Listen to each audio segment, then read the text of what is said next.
Okay. Hello, hello. Good morning, everyone. Thank you all so much for coming today and joining us on our Harvard Federal Credit Union winter session. We're very happy to be back this year.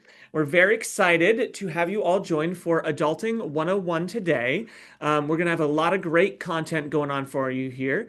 But before we get started on the sort of meat and potatoes of today's presentation, we're going to just do a little bit of an introduction. Today we are in webinar mode because of COVID and Zoom and all these things. I'm sure you're all used to this by now, but webinar mode specifically means that all your attendees are automatically, cameras are automatically turned off and everyone's automatically muted. So you don't have to worry about coming on and making any sounds. You can enjoy your lunch or your breakfast, whatever you want. Sit back, relax, and enjoy today's content. In addition, we are using today's Q&A feature rather than the Zoom chat. Now, this is maybe a little bit different, but this is going to help us. We love questions a lot, and this is going to help us collect those questions in a way that's organized, make sure we don't miss anything. We have some members of my team on in the background today, and they're going to be making sure we take a look at the questions and anything coming in. So please feel free to use the Q&A feature for any and all questions or comments or anything like that. If it's not immediately obvious where to find the Q&A, sometimes it's minimized on your Zoom toolbar. And if you don't see the Q&A option, then please find the circle with the three dots that says more.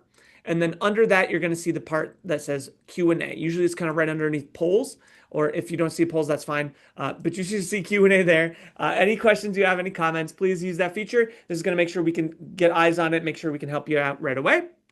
And then this presentation and all of our presentations are automatically recorded and we put them on our YouTube for free. So if you miss any content, if you miss something, or if you thought we went through a section very quickly and you want some of those details again, definitely easy to follow up on. You can always go back and rewatch it. And we are also going to automatically send you guys an email with our YouTube link as well as our post-workshop survey, which we have for our presentations as well.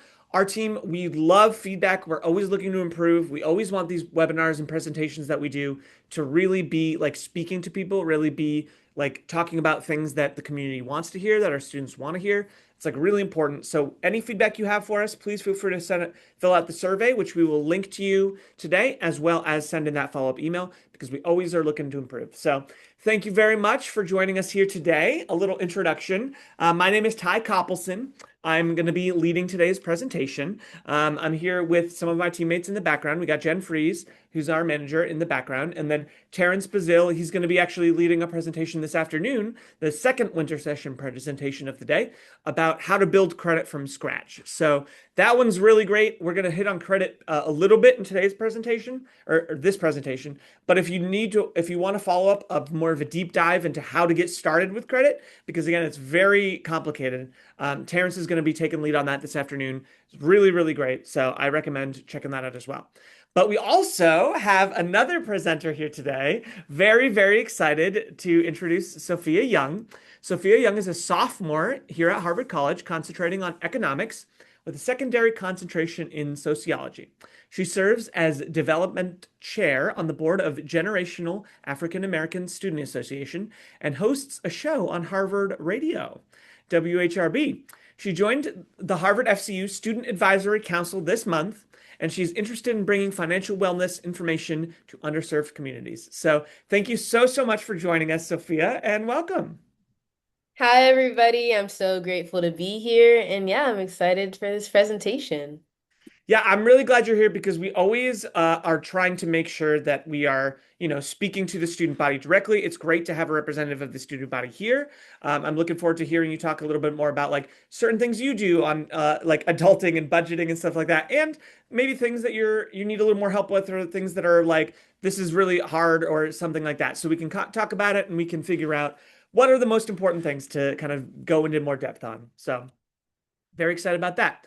Now, before we jump all the way in, the very first thing I always like to talk about, because this is the number one question we get asked, is what is a credit union? Like, what is the difference between a credit union and a bank? And many, many, many people don't know. Before I got a job here at the credit union, I didn't fully understand. But primarily, a credit union is a not-for-profit financial institution. And what that means is that we do everything a bank does. We're the same thing, a financial institution. We do credit cards, student loans, mortgages, savings accounts, checking accounts, investing. We have an investment services here at the credit union as well. But because we're not for profit, we're not trying to make money off of our customers or our members for shareholders. All of our members are actually partial owners in the credit union, and our primary focus is on helping people, providing the best services and products that we can, and taking the profits that we do make as a financial institution and reinvesting them back into the community, back into our membership. We do this in a lot of different ways. We tend to have almost zero fees for anything, or the fees are very, very easy to waive. We generally have better rates for our products because we are able to provide that financial extra.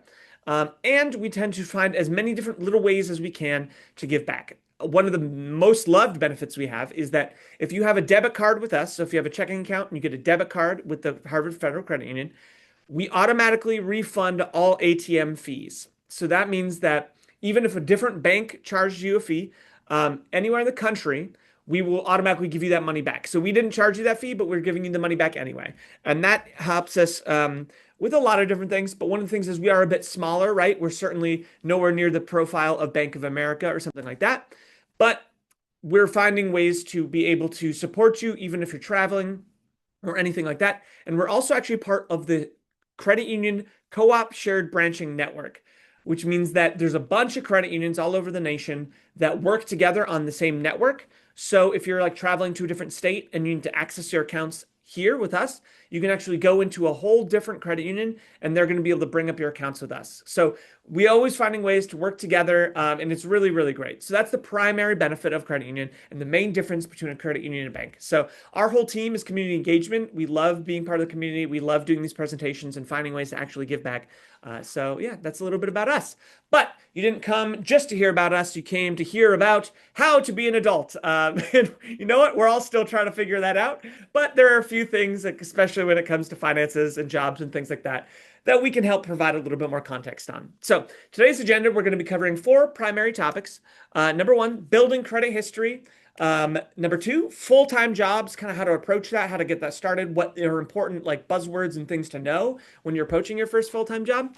We're going to talk about living on your own and all of the real true costs that goes along with that, because there's a lot of different things you might not know. And then finally, just tips for financial success, things that are going to get you started, things to think ahead of, think ahead about is going to be really, really important. So a lot of different things to go, a lot of broad topics, but we're also going to deep dive into some of these too. So all right, building credit history. I am going to talk more surface level about this one today for this presentation because in an hour, after this presentation is done, starting at 1 p.m., we're going to have a deep dive into building credit from scratch, how to establish credit history. We're going to still talk about it, but Terrence is going to be on this afternoon. So if you have time and you want to learn a little bit more about this, or catch that YouTube presentation when it is posted, I definitely recommend taking that because that's going to be like the place to go. But let's start talking about credit history. This is something that is important to understand, is incredibly complicated, and is important to do sooner rather than later, or at least have like a grasp on sooner rather than later.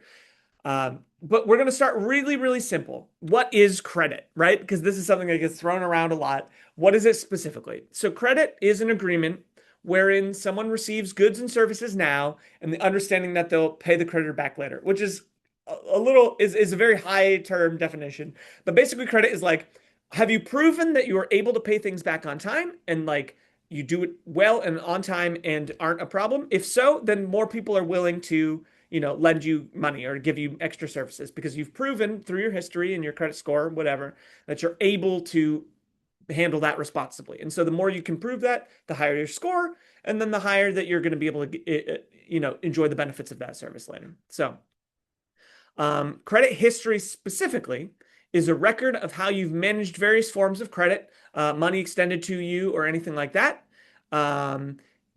You're compiled and shared credit report. So as you have like a credit card, or this may not be obvious at first, but credit technically is any loan you're paying back. So student loans, as you pay back your student loans, that actually helps build your credit history. It's not just credit cards. It's not just a mortgage or something like that. It's any sort of loan, any sort of money that's been extended to you that is able to that you're paying back over time, and that's going to help you build your credit. I gotta say the best part, the only kind of fun part about student loans is that as you pay them back, you are actually building your credit history and improving your credit score just by doing that. So that is a really that's maybe one of the few benefits that it feels like, other than, allowing you to have the money to go to college. But obviously paying back student loans is not the most fun thing, but it does help in this case. And then it is used to credit calculate your credit score.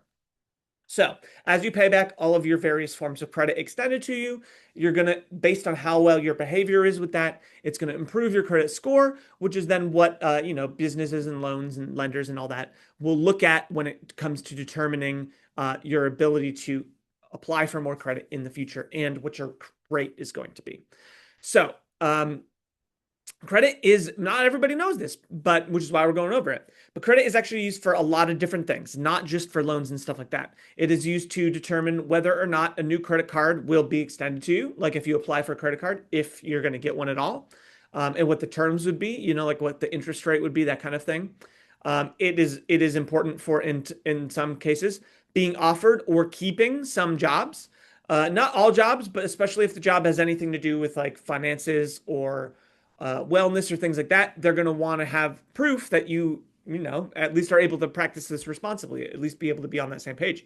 It is determined when it comes to renting or buying a house. A lot of landlords will ask for like a credit report or a credit score or something like that when you are applying to live somewhere. So that's important too, and a variety of other little things. So credit can be something that is all over the place. Now, Sophia, I know you've mentioned to me separately that this is something you're still trying to like struggle with to learn, right? Is that right? Credit? Yeah, you got that right. So for me, I personally have not made that jump into getting my own credit card just yet. I'm kind of intimidated by it, just keeping up with how much I've spent versus how much I owe. I don't want nobody coming after me, which is obviously a very dramatic way to put it. But Yeah. I do want to make big purchases in the future. I want to have my own house and, in the future want to be able to get an apartment. So I know that I'll need to start building a positive credit history, which I do hope to do soon. And yeah, I do feel comfort in the fact that I have great resources like the Harvard Federal Credit Union and resources that we'll also get into later, so that when I'm ready to make that jump, I can feel confident in doing so. Well put. That's awesome. And you know what?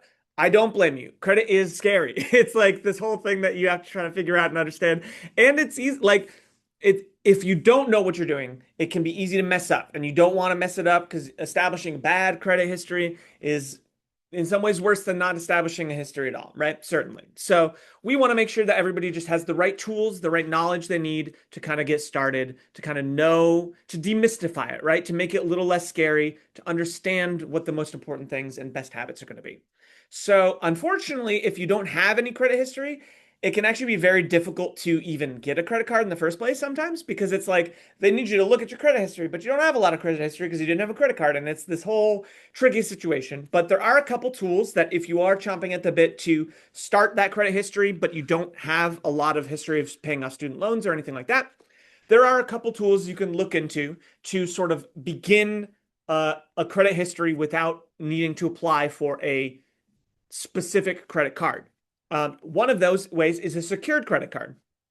A secured credit card. So most of the time, a credit card is unsecured debt, right? When you borrow against a credit card, it is basically just saying, I will pay it back, promise. And the negative, if you don't, is that your credit score goes down. But there's no collateral. It's not like they're holding on to anything, and if you don't pay back, they take that from you, right? That's what's called unsecured debt.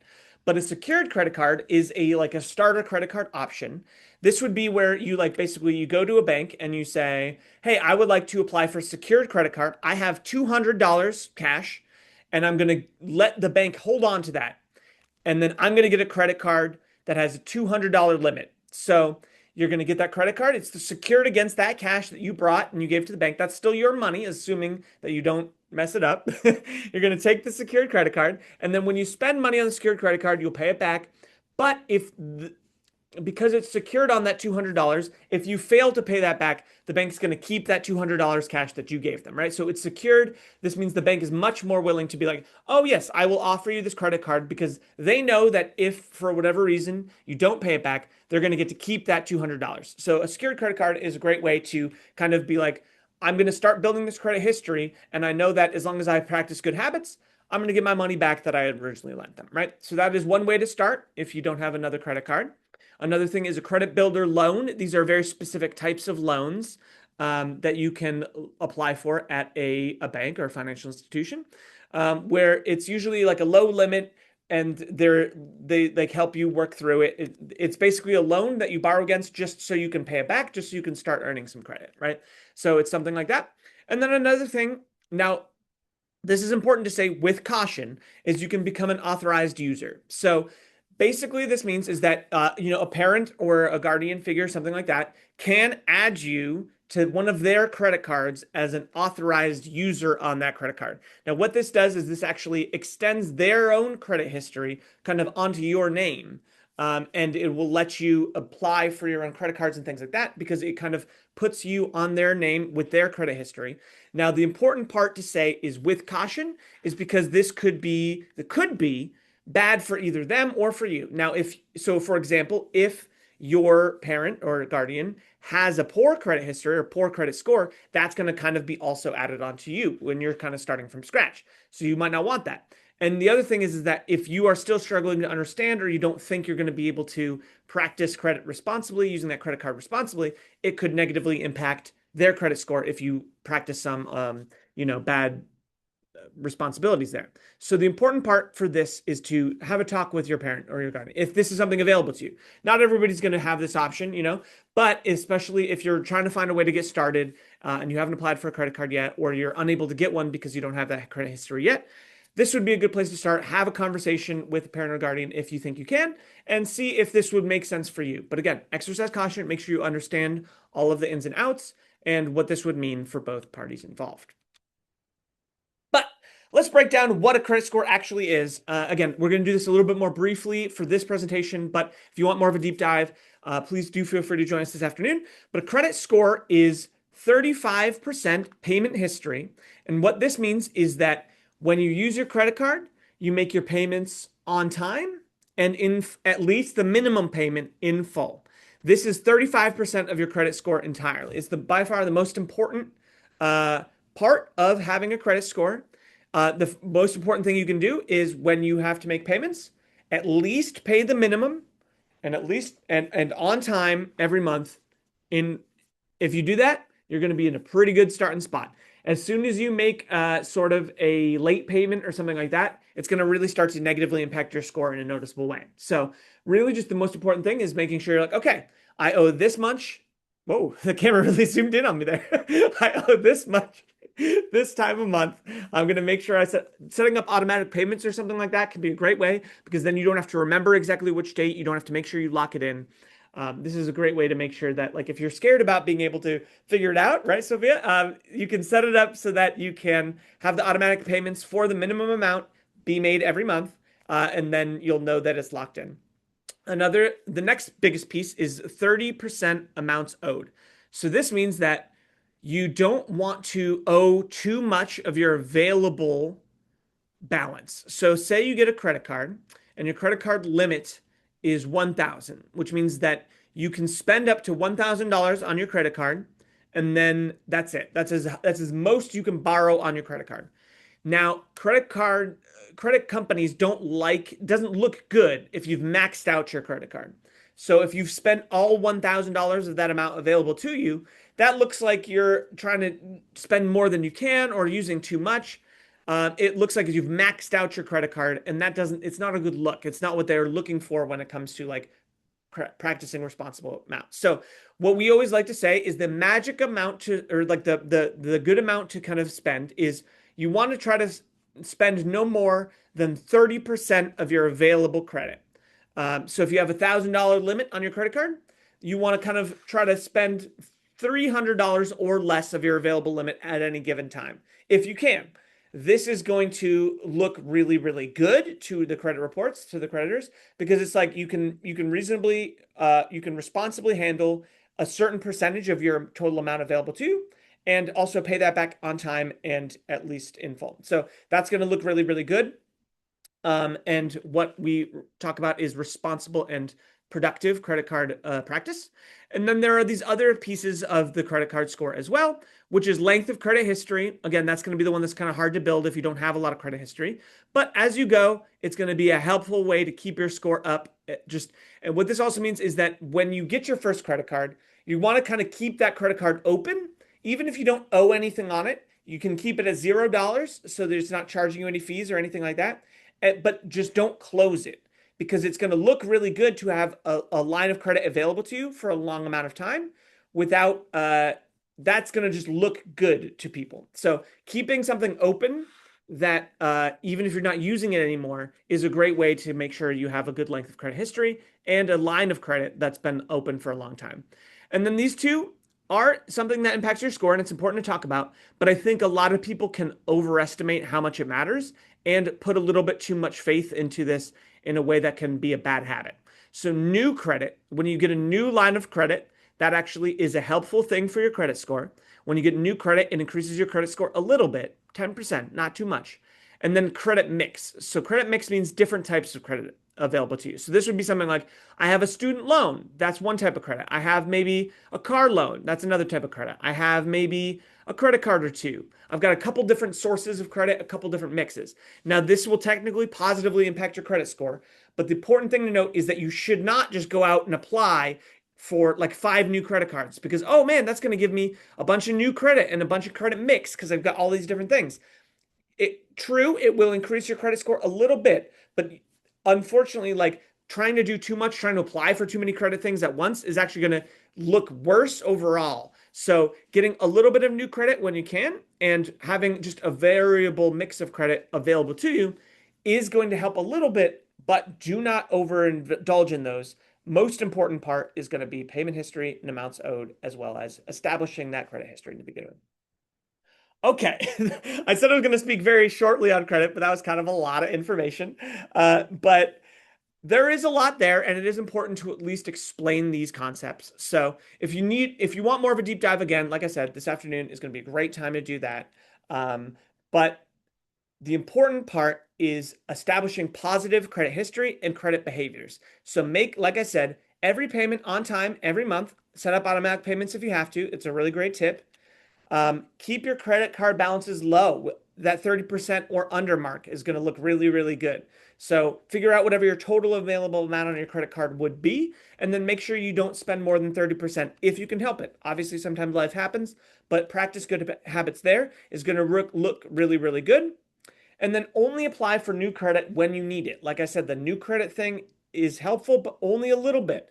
It's much more important to only apply for new credit when you actually need it, when it's actually something that's going to help you, and not just to try to get a quick increase on your score, because it's not going to work that way. And then don't ignore bills. Even if it's a bill that's wrong, if you get like a bill in the mail that's like, you owe this company this much money, and you're like, oh, that's not true. I don't owe that. Don't ignore it. Because if you get a bill to your name for something that you didn't sign up for, it doesn't mean that like, oh, it's wrong, I don't have to pay it. It means that somewhere there's a mistake, and you need to make sure that that's corrected so that it doesn't stay on your credit report. Talking about your credit report, this is a great resource available to everybody. Your credit report is different from your credit score.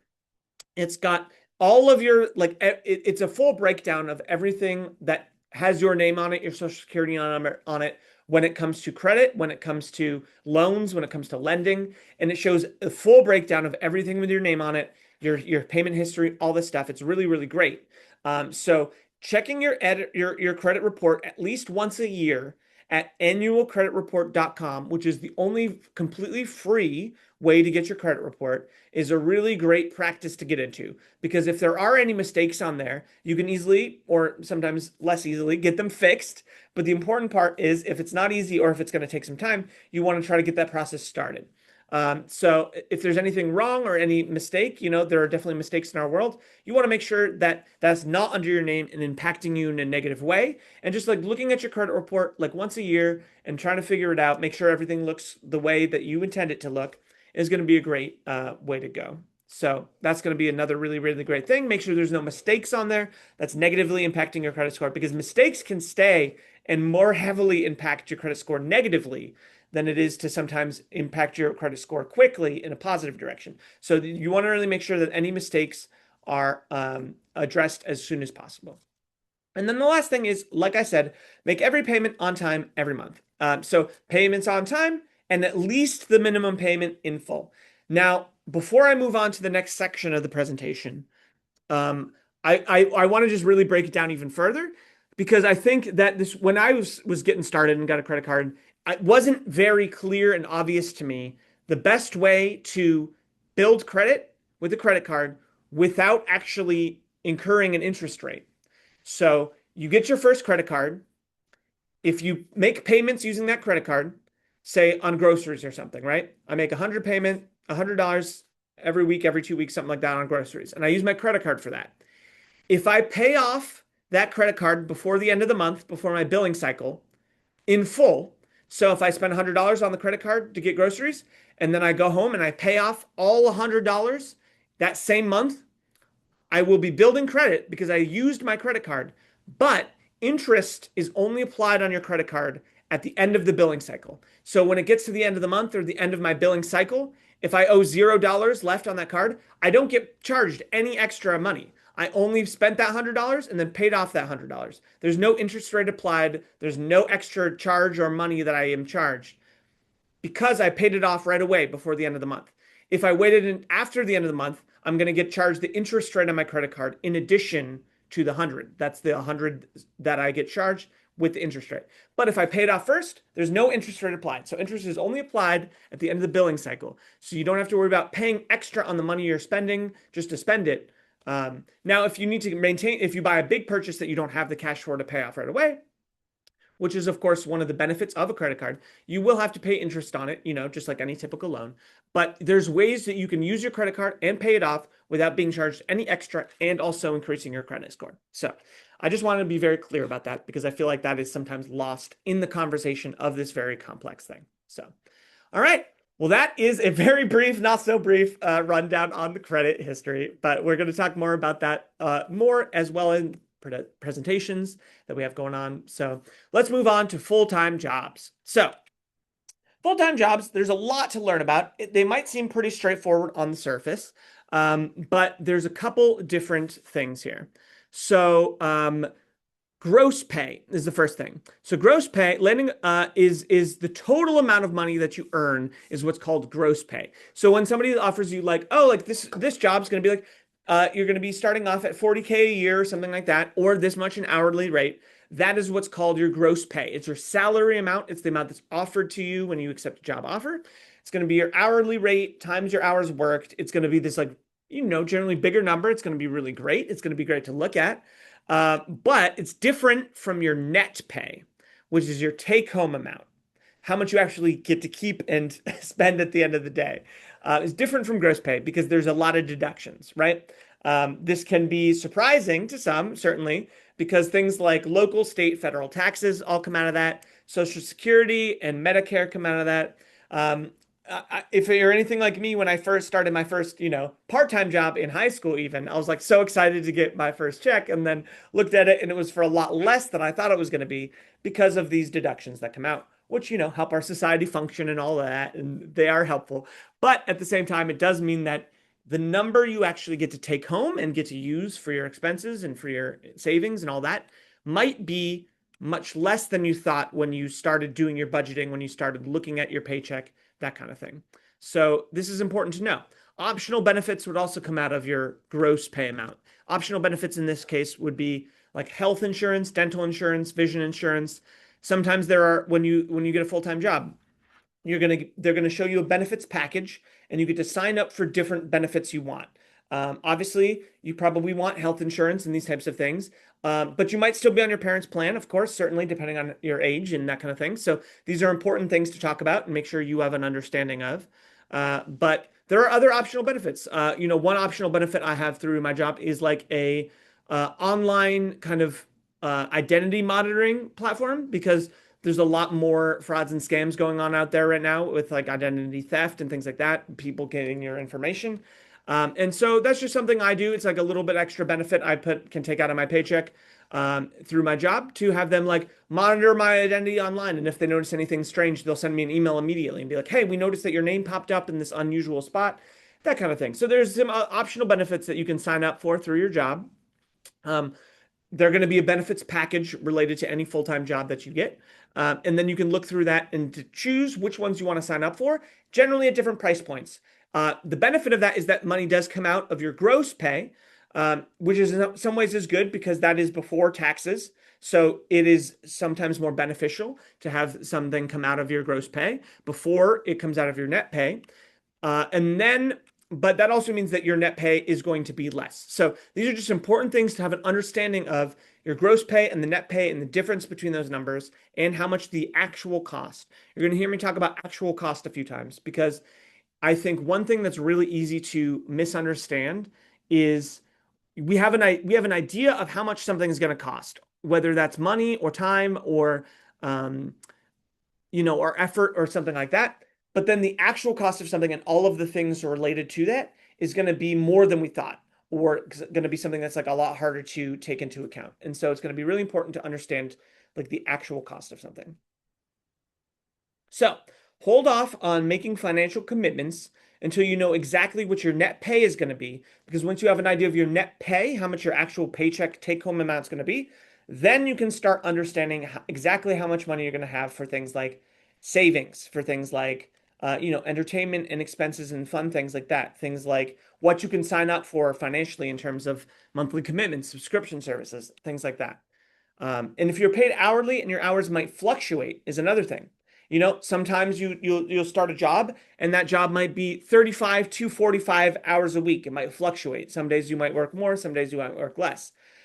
So in that case, what's important to understand is like, all right, the 35 hours a week, the low end of that, how much is my net pay going to be for those weeks? And then when you get that number, that's what you should work on for your financial plans and commitments because you don't know exactly how often you're going to be able to find weeks where you make more than your minimum. And making plans off of your minimum is going to be really important because then you're not going to accidentally be trying to stretch things above your means. So you expected to work a bigger week that week, but it was less than you thought. And suddenly you have all of these bills you didn't need to pay, but you made less. So making financial commitments around the minimum that you might make or have available to you tend to doing with time is going to be more important because then when you make extra, that's great. Then suddenly you have more you can save or more that you can use for entertainment costs and things like that. But it's going to be a little bit trickier. So, all right. Anything you wanted to add, Sophia, about full-time jobs or anything like that?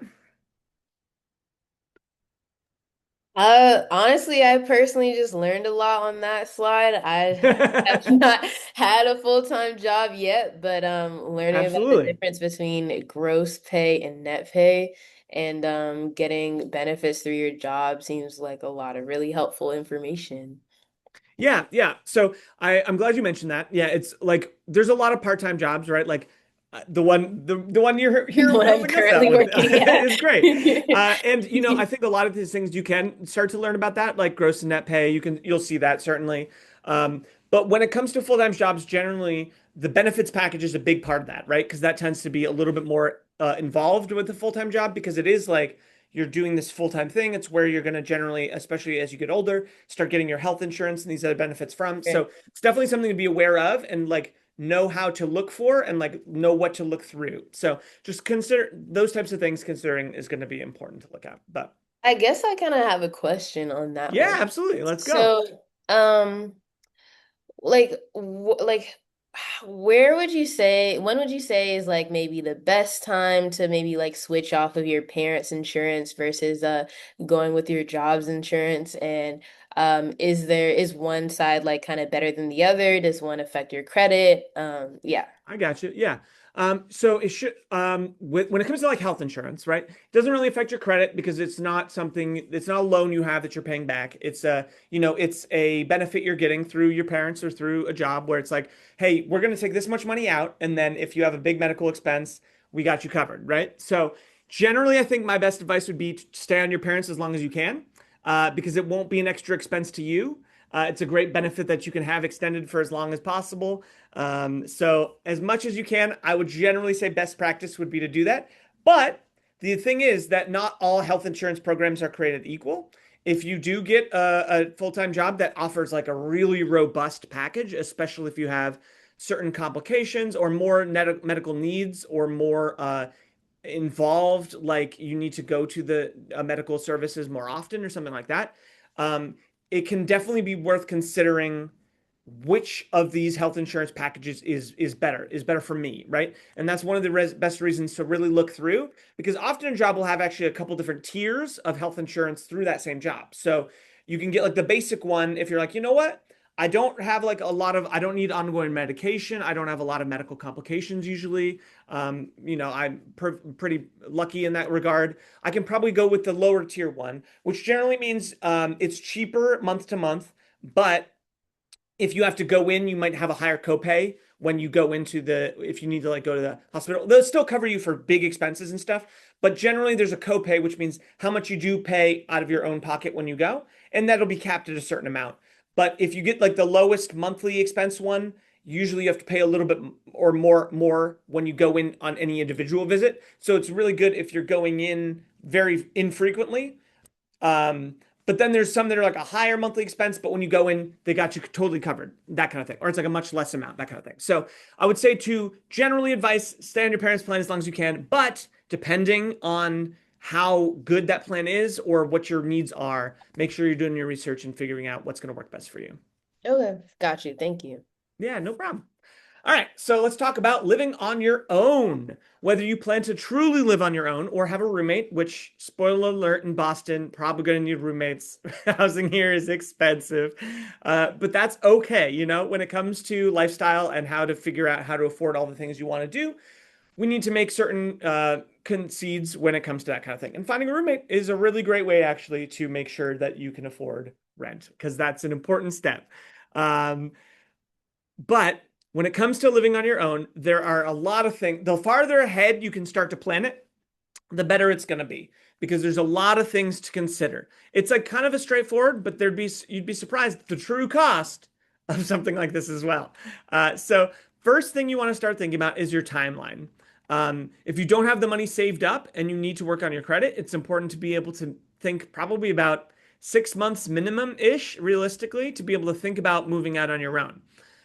If you're in a situation where you really need to move out sooner for some reason or other, investigate what community resources may be available to you, because there's a lot of things out there.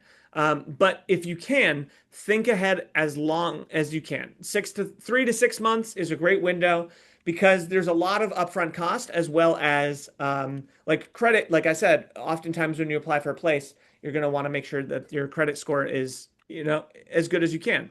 You're going to want to review your credit report. Make sure you don't have anything wrong on there because, like I said, a negative thing on your credit report can really impact you and will show up when a landlord like runs your credit score as well. So you want to make sure that everything on there is accurate and that you are aware of everything going on. Because if something is inaccurate, you want to file a dispute with the credit bureaus as soon as possible to work on getting that resolved. So if you have any outstanding bills, old bills that were sent to collections or something like that, it's really important to just like really make sure that that's handled in advance before you start getting out there and putting your credit onto an apartment application, that kind of thing. You want to make a list of things you'll need to purchase. So this is part of that true cost. So like when you think about moving out, the true cost is like, oh, my rent is going to be this much a month. I have that much. Cool, great. Like I'm ready to go.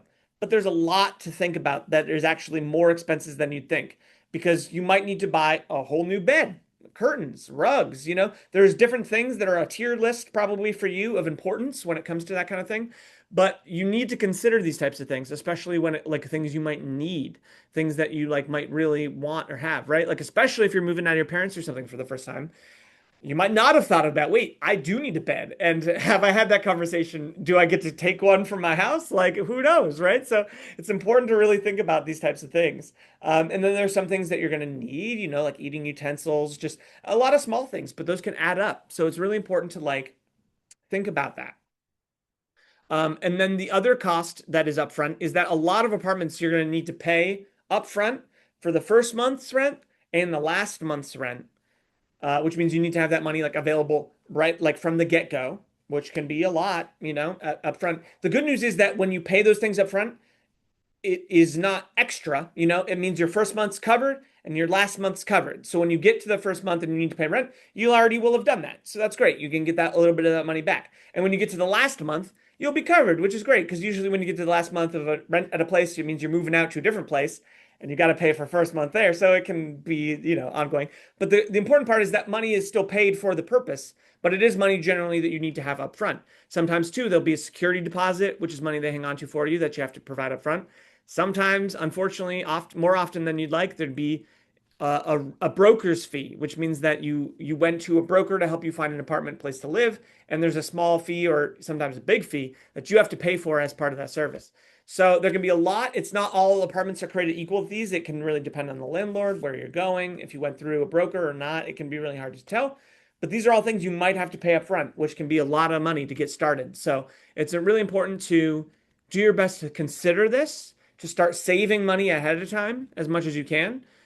Because if you start doing your research here, is to try to look around and figure out roughly in the area how much an apartment might cost, especially in the certain towns you might be interested in living in the certain areas, that kind of thing. The good news is that there's research online very easily findable of like generally how much an apartment in your like bedroom range is going to cost. Like, oh, I have like two roommates I have in mind. Like, let's look for a three bedroom, that kind of thing. And then you can like look at what those kind of the general cost for that might be in the various neighborhoods around. So this is going to help you find which neighborhood might best fit your price point, as well as understanding the true cost of how much you might need to pay upfront and or for rent for that, so you can start planning ahead of time. A really great practice to get into is to start saving right away and try to save up in a month for how much you think the rent is going to be for your share for that month in the place you want to live. So if you can save for a month the rent for that month, then you'd be like, okay, this is a great way to understand how much it is going to cost you over the course of that month and give you a sense of like, oh, wait, I wasn't even able to get close to the amount I thought I was going to be able to save to pay rent. So maybe I need to like take a look at where I'm going to try to live and that kind of thing. Because if you can save up for ahead of time, that's great. You have that in savings, and then you can even use that savings to pay for that upfront cost. And you'll be able to understand if you would actually be able to afford that. So it's definitely something to consider, definitely something to get in ahead of time. And this is all the more reason why it's really important to determine that realistic timeline. And like I said, determine and anticipate your rent payment and start putting that into savings monthly. So, you've done your research, you've figured out kind of where you want to live, roughly the cost of an apartment in that area for roughly the cost of how many roommates you might think you will be able to have. And then it's recommended to keep your rent payment below 30% of your monthly gross income if you're able to. Now that's gross income, not net pay. So keep that in mind that that's the higher amount. But if you can, try to make sure that you can try to figure out this out. This is a great way just on the surface level to consider what you're going to be able to roughly afford, and then start putting the amount in that savings account every month. Try to start ahead of time. So not only does that allow you to get used to saving that much, which you're going to need to spend as for rent, but it'll also make sure that you have the money in savings that you can then use for that rent moving forward. Okay, and then build up your savings account. Savings accounts are really, really important. Um, you want to try to save up to 3 months of rent at once as an emergency savings. So this you don't have to do this before you start living on your own. This can be something you're building up and saving towards whilst you're renting as well.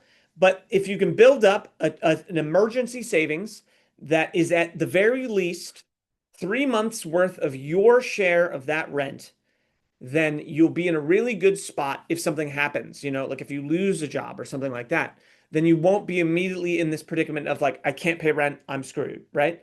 If you have that 3 months window, then you'll be able to have the savings account you need in an emergency to pay rent, to have a place to live still in that same way, while you look for a new job, while you weather a situation and that kind of thing.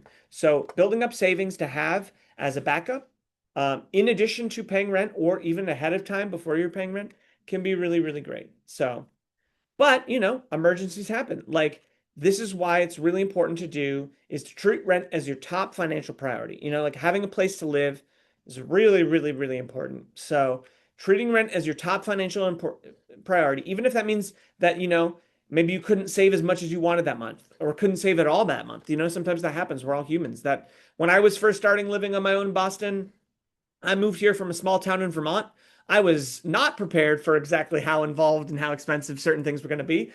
For a little while when I first started, I was living paycheck to paycheck. I wasn't able to save anything, but I treated rent as my top financial priority. I was able to make sure that I continued to have a good spot to live in the place I wanted to. That really worked well for me to like be able to continue to work hard at my job and continue to improve in my life in different areas. And from there, I was able to move up. I was able to make more. I was able to start saving.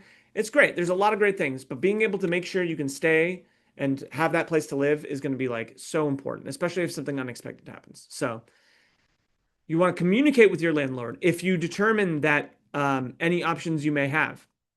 So landlords get a bad rap, and of course, sometimes there's a lot of complicated stuff with them there. But a lot of times, what they're looking for is they just want to know if something's going on. Communication is really important. If you stop paying rent out of nowhere and they don't know why, of course they're going to be like coming at you and trying to understand, trying to figure it out, trying to get their money. But if you communicate with your landlord and talk with them about different things, the eviction process can begin as soon as 1 month past due in some places. So if you expect, like, say you've maybe lost your job or something like that, but you do have some savings, you have emergency savings. It's best to start talking with your landlord ahead of time as much as you can. Communicate with them about this change that you're experiencing. That can seem like a scary or negative thing to do, but communication is really important when it comes to different factors, to different life, finances, human connection, right? So it can be really difficult for a landlord to evict you in terms of cost and time and money and effort. So they kind of want to avoid that too. So it's important to talk with them to try to figure out a path forward together if that's what you need, Like it's not all black and white. There are different paths to doing things, and trying to communicate and work together is really important in life, Lean on savings and other assets if you need to. Consider if you have anything of value that you might not need anymore. If you have to, if you're in dire straits, there can be times when if it means like you can, keep a roof over your head, that can be great too. You could pick up extra hours at work, maybe even find another part-time job. Obviously, these things are not fun and not something we would want to do or consider. But if you have to, if it means being able to continue to live where you want to live, keep a roof over your head. One time I was early on when I was here, like I said, I was living a paycheck to paycheck for a while. So I got a job at a movie theater for a summer. It actually ended up being more than a summer. I stayed there for almost a full year because I forgot to quit. But it was a great way. I got free movies for a summer out or for a year. I was able to like make some new friends, that kind of thing, because it's like a fun, it's the movies. So there's always things that you can do. I work there on weekends, There are always some things you can do. Lean on some other assets, some other paths. It might not be your most favorite choice, but it's only going to be temporary, You got to figure out the right path that's going to work best for you. Figure it out ahead of time and plan it out. All right. And then in some situations, there's a lot of community resources out there. The credit union is a great one. We're going to talk about GreenPath in a little while. GreenPath is our primary partner that we use on these webinars. And they're a really great free resource that anyone that we refer to can use. I'll talk a little bit more about them later. But before we move on to our last tips for financial success, Sophia, I just wanted to ask if there's anything you wanted to chime in on in terms of living on your own or anything like that, your experience. Yeah, so one question I do have is I personally would consider myself as someone with a bit of a real estate bone in my body. Me and my Hmm. mom moved around a bunch when I was younger, and I actually was able to like find all the spots that we ended up living in. And so with that, I'm wondering like how necessary do you see getting a real estate broker? And is that somewhere where like I could potentially save on like getting an apartment when I do want to find one? Because like there's resources like Zillow and Mm-hmm. Realtor.com that make it a lot easier these days. So like where aside from like finding your place does a broker come in with like benefits, would you say? That's a great question. Yeah. So there's benefits and cost, right? Certainly. Generally, if you use a broker like a realtor or an apartment broker, something like that, it can be a really great way because they'll have a catalog. They'll know everywhere, especially if there's a specific neighborhood you want to live in or a certain town. They'll have like a whole list of like places that might be like a better place in your range or the right size place you're looking for. They have a whole bunch of resources on their own that they can help you use to like figure out the best place that's good for you. You know, the cost is you're going to have to pay an extra fee. Generally, sometimes if you're very lucky, a broker fee might be covered by the landlord specifically if that landlord really wants to get help somebody get in. So it's important to do your research to take a look, maybe understand the terms exactly of what you need.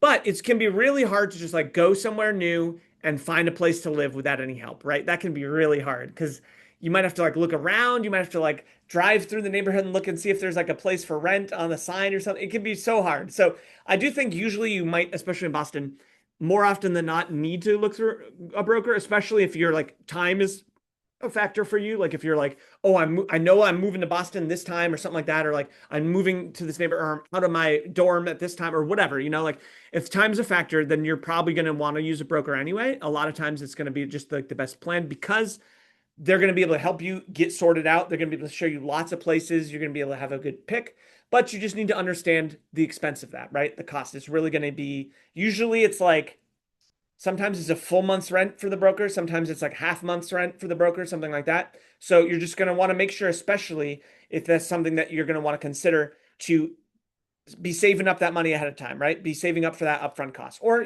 talking with your parents, or if you have any of these sort of other avenues towards financial assistance or help, finding a way to have that conversation ahead of time to be able to figure out how much you're going to need, how much you're going to have, and just doing your research, like understanding if you are going through like a broker or an apartment management service, like the cost of that, how much it's going to be. But the good news is that you don't pay the broker's fee until you find a spot, right? So until you've done an application and you're locked in with an apartment, then you pay that fee, right? Which is cool. So you can like go through a brokerage, look around, and even if you determine, like this neighborhood is actually just too expensive for me, you can be like, thank you so much. Like, I'm actually going to look at this other area. If you've got places over there, I'd love to check it out, but I might need to look through somebody else. And that's fine. So there are pros and cons, like I said, but the cost is the main one.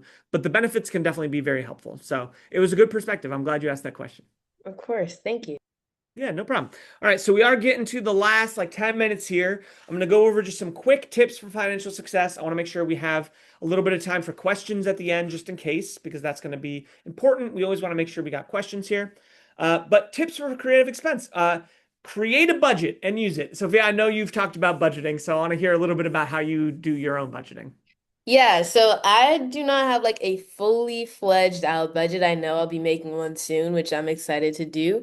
But I do have like a general philosophy when it comes to spending my money. As a college student, my biggest expense is really just food, eating out. And I try my best to limit it as much as possible.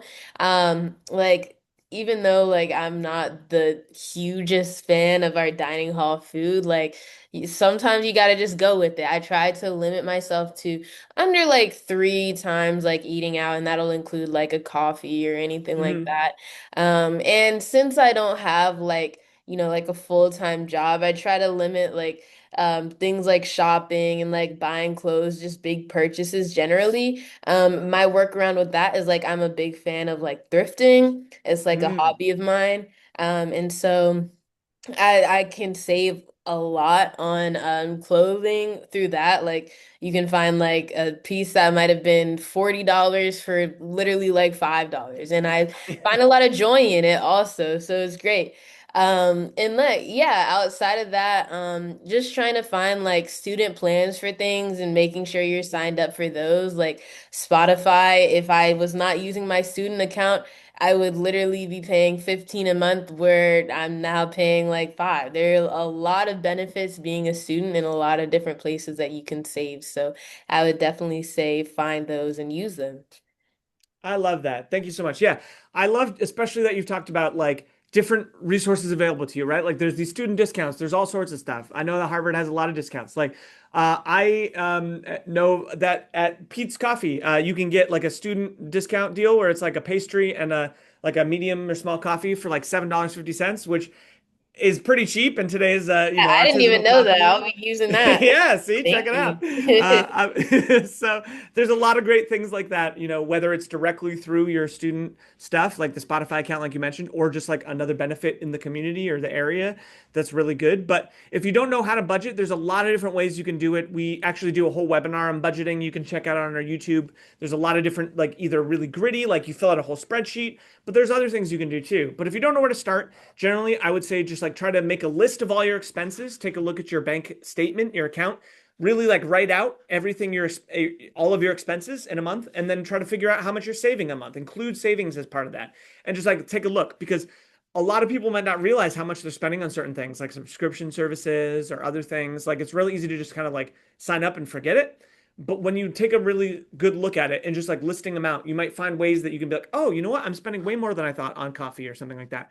But the important thing is we actually pride ourselves here at Harvard FCU that we're never going to tell you to stop going to Starbucks, stop doing these things because a lot of like get rich quick or like budgeting quick, like not helpful, I will say, financial dialogue out there is that you should just stop spending on these frivolous things. But what's frivolous is different for every person. Like I want to be able to do the things that bring me joy and have fun. And if I want to get, a pumpkin spice latte, I'm going to do that. And I don't want to feel bad about that. I don't want to feel like a failure for doing that, right? But the important part is that you plan for it, that you figure it out, that you understand where your money's going, that you understand how much you can spend on those types of things. And if you need to draw back on one thing so you can spend more or save more on another thing, that's an important thing to understand. So that is a good idea. So create a budget, whatever's going to work best for you. Use it, stick to it. Treat savings as a top financial priority, whether that's to build up that emergency savings for an apartment or for, just generally in your life. Unexpected things happen, whether you lose a job, whether something more negative happens, an emergency, something like that, and suddenly you're not going to be able to work. Who knows? It's important to be able to have some amount of financial savings saved up that you can lean on if you need to. So saving is a top priority, whether it's for something specific, a goal, a dream, or just to help you weather a difficult time. It's really important to have that available to you. So treat that as one of the top priorities of your budget. Rent and savings. Those are the two top financial priorities. And then start thinking long term as soon as possible. I got great news. Everybody here on today's presentation is already putting time aside in their day to think about these things. Like you made a choice today to sign up and learn a little bit more about this type of stuff, and that is great. You're all taking steps right now on your own to look into this, to try to learn, to try to better yourselves, and that's awesome. You've pre-committed time, and keep doing that. Think long term as soon as possible. Think about your timeline and when you might want to move out, when you think you might be getting that full-time job. Plan ahead. Make these decisions. The number one thing is just like be knowledgeable, do the research, figure out how much it's going to cost you to do something, how much can you save ahead of time. And that's going to really help you so, so much. And then know who to trust to learn more about financial topics. Like there's all sorts of advice out there, especially with internet, social media. We might have family members that are influencing us one way or the other as something that worked for them. But the thing is, we're all different. We all have different financial needs, different things that are important to us. And it's going to be really hard to know exactly where to go. So look for these things. Look for something like Harvard FCU. Our main goal is to help our community. Look for Green Path is another great resource, which I'm about to talk to in just a minute. Is a completely free financial consultation partner that we have that you can just speak with. They'll help you with your own individual thing. But make sure you're doing that research, like I said, figuring out who's going to be the most important person to talk to and somebody that's going to be helping you primarily and not trying to help themselves in addition. And then if you're ever struggling, find help. If it's family, if it's a different community, nonprofit, something like that, there's all sorts of different places that you can find help. And don't be too prideful to ask for help when you need it. If you're struggling, we're all just struggling in life in one way or the other, and finding ways to help each other is so important. It's what why I have this job, to help teach these concepts. And then Green Path, as I've foreshadowed now, is amazing. So Green Path Services is a free and confidential financial assessment nonprofit organization. They do credit report reviews. They do rent counseling. They do mortgage and housing counseling. They do student loan counseling. They do debt management plans. They do debt settlement plans. This is a completely free service that is a partner of ours. We pay GreenPath to be a free service for not just our members. You don't have to be part of the credit union to use them. As long as we have referred you to them, you can join, you can call them right now or sign up on their website and just let them know that Harvard FCU referred you and you're going to be able to use their services entirely for free. So I can't stress enough if you've like watched this presentation or any of our presentations and you're like, that's great, but I need more help, or like I don't know how to apply these things to my own personal situation. I'm struggling to build credit score. Or maybe I started building credit score, but it's gone bad. I don't know what I did wrong. Definitely call GreenPath. They're going to be amazing. We also have some great resources on our website. If you look on there, we have a bunch of resources and tools and other like different courses and little videos and that kind of thing. But I know we went a little right up on the line here, but I do want to have time for questions. So I'm not sure if we've had any questions come in yet. I'm going to take a look here. Hi, we've Uh, actually answered all the questions as we're great. going along. So I Okay, think great. you covered everything, I think. Thank you. Thanks, Jen. Yeah, that's my boss, guys, in the background, handling the questions and the links and all that. So, yeah, thank you guys all so much for coming here today. As I mentioned, this was recorded, so you can check it out on YouTube. You're also going to automatically get a follow-up email with that survey link, as well as the YouTube link as well. So you can always follow up on this. If you do want more of a credit deep dive, in about an hour, we're going to be on for another presentation. So take a look at that if that's something that you think would be helpful for you. And then the last thing I do just need to touch on real quick is that this presentation is just for educational purposes. We cannot do tax, legal, or investment advice. This does not serve as that. We talk about these really high concepts, all of these things that could be helpful. But if you need more help for your own personal situation, please seek out certified advisors or speak with GreenPath or somebody else that can take a look at your more unique individual situation. So thank you all so much for coming. Sophia, thank you. This was Thank you wonderful. You did all. such a good Of course. job. Thank And you. yeah, looking forward to it. Reach out if you need help, and we'll be here. So thank you guys. I hope you have a great rest of your day. Thank you all.